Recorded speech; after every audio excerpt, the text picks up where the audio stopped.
Welcome to the SDA Housing Podcast, brought to you by NDIS Property Australia. Before starting this episode, we need to provide a general disclaimer. Information contained in this podcast is general in nature only. It does not take into account the objectives, financial situation, or needs of any particular person. You need to consider your financial situation and needs before making any decisions based on the information in this podcast. And you should consider seeking independent and professional advice for your personal circumstances. All right, let's begin. Hello everybody, my name is Minh and I'm your host from NDIS Property Australia, and you're listening to the SDA Housing Podcast, a show that explains, highlights, guides and brings awareness about all things SDA in this ever-changing NDIS world. Today we have a special guest speaker. His name is Frank from Leipzig, from South Australia, Adelaide. Frank, hello. G'day, good afternoon from Adelaide. We have a beautiful day here, not too much rain, although the industry at the moment is hot, Minh, and thanks for having us on the show. Wonderful. Frank, who are you and what is your company all about? So Leipzig Australia started around 6 years ago. We saw a market or need in the market for small to medium land division and development, more diversification of development. So we look at how to maximize the utility of the site, but also bring together what the market needs in each specific area that we develop in. We are quite well known for land divisions in the northern part of Adelaide. And recently we've been doing some small developments on the inner city, which we're happy to discuss with you today. That particular property is in Woodville, an up-and-coming part of town, which is very close to amenities, rail, the CBD, and as well as health services. Wonderful. So what made you think about or get into the SDA sector within the NDIS, may I ask? Well, probably going back to diversification, feeling like we want to be inclusive on the development for everyone. And there has been a big NDIS drive in Australia. We're obviously taking that on board and making a small portion of our sites NDIS friendly. Bringing it in and learning a bit about it is something that we're excited about. And the results have been good so far. Hasn't been easy to understand how the whole concept works, but dealing with good operators such as yourself gives us the peace of mind and the assurance to give it a go and continue doing it. But inclusion's probably one of the big points. We're aware that the market needs to be inclusive for all. And, if you're doing a development, 10 or 15 or 20% of it should be allocated for everyone's needs, I suppose. So when you started out, you and your team, what were the challenges you had as a small developer getting into this new space? Understanding it. There's a lot of bad advice out there, and working with good people and understanding the process is the main thing. As you know, we had an approval on a site. We went through a redesign. We had to get another approval, and we're doing our third redesign at the moment on this particular site in Woodville. I suppose if we had known this at the start and we'd worked with an organisation at the start of the DA phase and the conceptual side of the phase there, we would probably would have short-circuited the DA approval. That's the learning curve. So I suppose understanding the whole process from the start has been something that we're accustomed to now. Took a little bit of time to get used to, understanding the different types of housing available and the market for those houses. And you've given us enough support in that particular field to be comfortable with the product that we've managed to get approved. Gotcha. Have you done enough DD or due diligence on your end, looking at other market competitors, developers trying to get into the SDA space in Adelaide? And do you feel like it's oversaturated or still immature? Where is the market at in Adelaide for you? Well, we at the moment, I'd say that we wouldn't exhaust doing DD on other developers because the market is of such that if your product is quality, you're dealing with the right people, you have a new house, I think there is enough demand in general for an inclusive product to be acceptable to anyone. Now, if that particular product we construct is available and meets the standards of SDA housing, then that's even better. But let's face it, anyone can live in it, and that's why it's a good product. So I don't think saturation is a point that we would look at right now as a problem. I think if you look at potentially looking into the future, if everyone was to put 5 or 10% of their properties in the market space with SDA housing. They probably could, but I think we're a long way off that. And, the general consensus of people we talk to is that there is definitely a market for it, and new quality product is probably the one. Yes, I totally agree. So speaking about your products, tell me more about this ALMA TERRACE Woodville location, the project firstly, and then the location second, please. Yeah, so the location, Woodville's around about 7 kilometres from the CBD, down a main arterial road we call Port Road, which was one of the first roads established when Adelaide was settled. It's an old port, the Port of Adelaide. The road goes from Port Adelaide to the centre of the city. We're about halfway down there. And geographically, I suppose it's a very important spot. It's right next to our Queen Elizabeth Hospital, which provides healthcare for everyone within that sort of 5 to 6K range. It's also 7 kilometres from the CBD brand new Royal Adelaide Hospital, which I still believe is the most advanced hospital in the world at this point. It was the most expensive project in the world when it was getting constructed. It got completed 2 years ago, and it's close by. So Adelaide has a smaller population, but it's definitely investing in the right parts of health. This site is around about 1,300 square metres in size. It's got car parking external. It's got 12 apartments. The 12 apartments are over 3 floors, the bottom floor, the middle floor, and the top floor, all having a very similar design. Some have larger balconies than the other. It's got a medium spec, so not really an entry-level spec. What we mean by that is the footprint is not overly large. It's accommodating for us to include good quality fixtures and fittings, which we always do. And we feel that the price point in the marketplace is about right for an entry-level apartment as well as SDA housing. So obviously the SDA housing comes at a slight premium because there is some extra work we have to deliver in order to make it compliant, but it's not over the top. We feel that the price point is definitely in the marketplace to sell. Frank, as I told you face-to-face a few months ago when I met you in Adelaide, the price being $542,000 absolutely is one of the best prices in Australia for a fully accessible apartment for NDIS. But before we go on that topic, I want to go back a little bit. You mentioned the Queensland Elizabeth Hospital being one of the best in the world. Being participants in these apartments, they would very much appeal to the topic of an upmarket brand new hospital. Why is this as you claim, one of the best hospitals in the world? Why? Well, so the Royal Adelaide Hospital, being newly constructed, it's in the centre of our city. It's going to be accompanied by a craniofacial hospital and a brand new women's and children's hospital. So the South Australian government has made leaps and bounds into specialising into health. We have a street called North Terrace that runs that separates the northern part of Adelaide and our city. So it sits on the northern side along the river.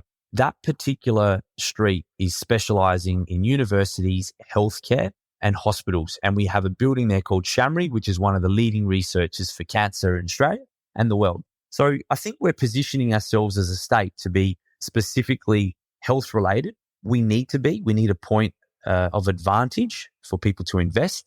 And as you know, South Australia's market generally is quite stable. So while some of the other states may fluctuate in price 10 or 15% per annum, ours may sit between 5 and 10%, but it's generally religiously sitting at a stable growth rate. So, going back to the hospitals, I think that the South Australian government's made a decision to invest huge amounts of money into health. And that may have been one of the reasons why we're able to attract the AUKUS deal. As you know, the Australian, the UK and the Americans have entered into a significant defence project. And that project is going to be some $400 billion over the next 25, 30 years. And South Australia is going to have a direct benefit of that. The employees of those companies that are obviously working in those areas need diverse facilities and they need to be inclusive. So we feel that this project is positioning between us and Port Adelaide, which is one of the main drivers of the AUKUS project, defence, as well as health being in the centre of the city and the Queen Elizabeth Hospital being close by. There is enough there to indicate that the property and the project is well positioned to meet the requirements of SDA housing, population growth, employment growth, and really just a good investment all around. Great information. Now, on the map I looked at in the past, the Westfield Shopping Centre was nearby, wasn't it? Yeah, so Westfield Shopping Centre, we've got 3 Westfields in Adelaide, one at West Lakes, one at Marion and one at Tea Tree Plaza. Generally, all 3 are extremely accommodating when it comes to all the brands and outlets. The one at West Lakes is closest to the Woodville property, plenty of parking, access for public transport, inclusive services as well. So when you go to Westfield is a very well-known brand, and they're no slouch. So you'll find that, utilizing those shopping centers for just everyday needs meets the requirements of participants, as well as everyone that wants to go and enjoy a movie or go to a restaurant or just shop. Yes. I apologize. I didn't mention to our listeners here that of the 12 units, only 4 of them are fully accessible. Yeah, that's correct. We made a decision to, not because of demand, but more so it was a decision to keep our properties like a percentage of SDA, a percentage of affordable, and a percentage, I suppose, of premium. So this property is no exception. We have 4 apartments that are done at a medium spec. The 4 top ones are done at a high spec, and then we have the SDA housing at the bottom, which is done at SDA spec. So that's a decision we made internally, and we feel that that's probably where the percentage is right on the project, and it gives the SDA participant the ground level access, which we feel meets the requirement and also gives them the maximum ability for access and egress. Yes. So back to the West Lakes location. Mm-hmm. If a participant were to roll out the door and roll towards the public transport or to West Lakes, what's the time duration to go by bus or go directly if they were in a wheelchair? Yeah, so we have a train station very close by. Getting on the train is 45, 50 meters away from the building. So you're within close proximity. Bus stop is within about 150 meters. You'd be able to, and the taxi rank obviously would be on Port Road. You've got the best part of 7 minutes and you're in a shopping center, and that's with the bus stopping. If you want to go down to the beach, it's not much further. It's probably around 10 minutes. And, going to the center of the city, you're, non-stop on a bus or train, you're probably there within probably 5 or 6 minutes. So it is a very good central spot. Like, it's not quite CBD, not quite beach. It really is in between both. It really is a great project. I mean, look, there's only one small negative, and it's very small. It's not even worth me mentioning it, but I'll mention it anyway. Mm-hmm. The fact that there's no OOA on-site carer on the project, but that's fine, because not everyone in the disability community requires an on-site carer, because let's be honest, a lot of people who are fully accessible in the wheelchair, or sorry, let me rephrase it, who are, quadriplegic, mm-hmm. They have their own car, they go to work by themselves, they come home, they cook by themselves. They don't need anyone by their side to do everything for them. So they're quite capable to live on their own without having a carer. I mean, they might have a carer 3 to 5 hours, here and there, but they don't need anyone 24/7 as a high needs person. So as part of inclusivity and being part of the community, being in the 12 units and only 4 being fully accessible, being so close to the shopping centre, the trains, the bus stops, it is a very ideal property for a participant to live in.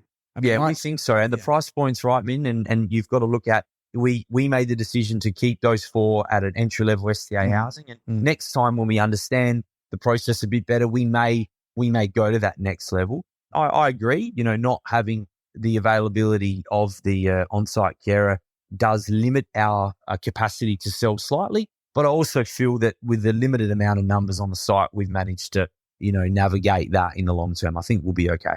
Exactly.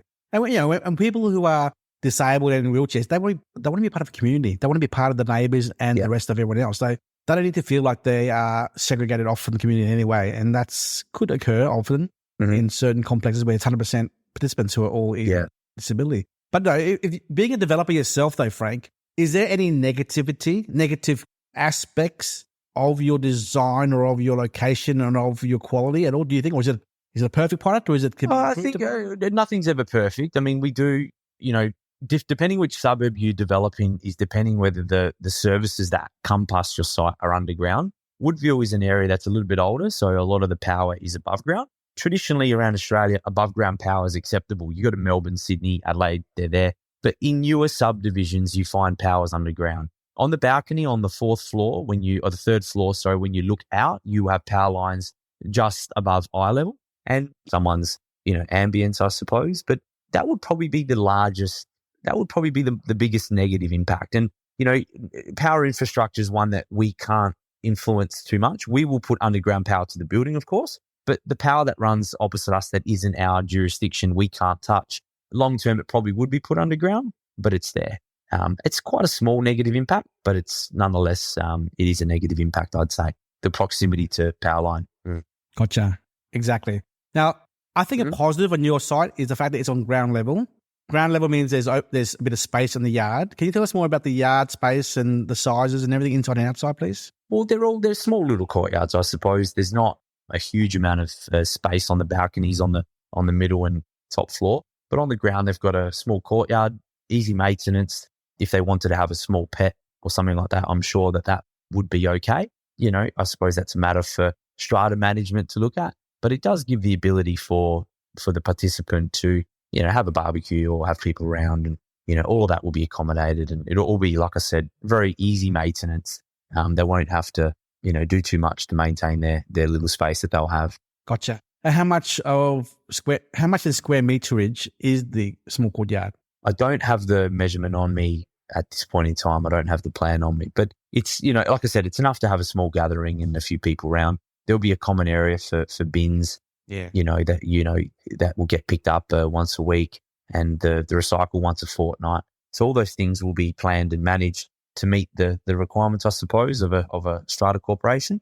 I believe the fees and all that have been generated by our real estate agent. So those are available if anyone wants to, find out what they are. So prior to doing a project like this, we put all that together. So insurance, what the strata fees will be, the sinking fund, all of that has been thought about. So the participant can rest assured that they're going to know where they are financially every month and every quarter when those contributions are required to be paid. They're not over the top, but they are essential. So we want to know that our investors that are buying a property or the SDA participant knows where they are financially. Do you know what the body corporate rate is per unit, fully accessible ones? Yeah. So the body corporate rate, again, I don't like quoting figures on the spot because they're carefully considered, and I have all those available. So if any participant wanted to get them, I can get them for them, for those participants. But yeah, they are carefully considered, and I don't like just guessing them, but I know that a lot of work goes into them. So the fees, the cancer rates, the sinking fund contributions, they are all available. So maybe something that you can, if someone wants, we can send that out to them, but I'll make sure you get that information for your potentials. Yeah, sure. So where are we at with DA, construction start, construction finish, estimated settlement? Yes, at the moment we're sitting with an approval in for the site. We are just waiting for certification on some of the changes we've made, which will be done by our engineer and then our building certifier. And at that point, it goes to funding. And then at funding, we look at construction from there, 9 to 12 months. So we're probably within a 15-month window to 18 months to delivery and occupancy if everything goes smooth. The timing of the project is interesting now, with the first homeowners grant getting extended along with the stamp duty abolishment is a huge plus for anyone that's either secured one of these or going to. So they will be tens of thousands ahead by entering the market. Hang on, you're talking about first? South Australian stamp duty has been abolished on a new residence that's being built specific for a first home buyer to enter the market. So if there is a first home buyer out there and he is a participant, if they do buy this place, the stamp duty, subject to the timing of it or meeting the South Australian government's requirements, will be abolished. Gotcha. So when do you think build start will happen? The build is generally after the funding requirements being met. So at the moment, I believe that we're past that point. So it's just a matter of an application going in. So if we could start around August, that would be fantastic. Gotcha. 2 months away. Then August plus 15 months or plus 18? August, usually around a year from commencement. So we're talking August plus 12 months is August 24. Titles and Spring 24. Spring 24, someone could hopefully come move in and enjoy their new place. September, October 24 is when settlement will be. Yeah, gotcha. Frank, any final words of advice by you as a newbie developer going into NDIS to anyone who may be listening as a developer themselves, as to, advice that you would give to anyone else who's looking to do their own? Yeah, I think starting small and working out where you fit in the supply chain. Some of us want to supply, turnkey solutions for one or two participants. Others want to delegate designate 50% of their development to this particular product.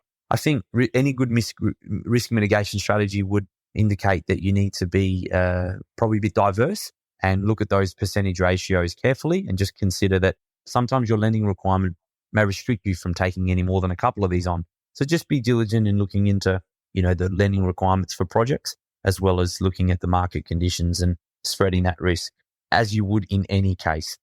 More than one or two buyers per project, looking at one particular thing can be risky. However, you build the relationship up with someone on your third and fourth project, and sometimes you can be comfortable with that risk. I understand. Frank, so if anyone wants to look at your website, look at your brand and what you guys represent and what you do or have done, where would they go to look at your website to see who you are? So two ways you could do that. You could go to www.leipzig.com.au and you'll see our website, or you could contact our agents on site, which are Leipzig Real Estate, and they'll send you the information you require for any inquiry that you have, including those strata fees we mentioned, what the participant rates are going to be per quarter, per month, as well as any other previous projects we've done. Not all the work we do is published on our website, because there are some projects that we do in private and they're not something that we put on the website. So we've got plenty more examples of things that we have done. So the best part is if anyone wants to contact yourself, and then, we can send the information to you and you can forward them on, or you can go to the website. Yeah. Frank, any upcoming pipeline developments in the next year or 2 years that you think?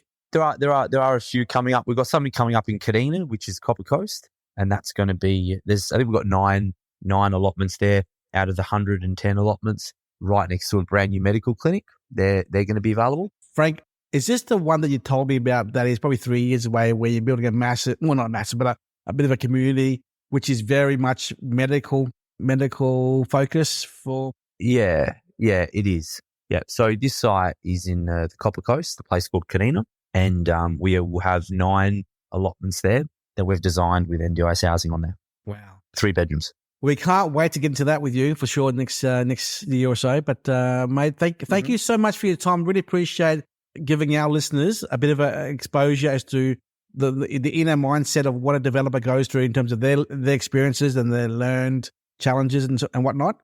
And we really appreciate your time, mate. Really appreciate it. Thank you so much, and we look forward to working with you guys in the future. Thank you for the time. Thanks. Bye. Bye-bye. Cheers. We hope you enjoyed this episode. Please make sure you are subscribed and following us so you can keep in the loop with all of our upcoming episodes. We would really appreciate it if you could leave us a 5-star rating, a written review, and just share this podcast with those that could benefit. Until next time, catch you on the next episode.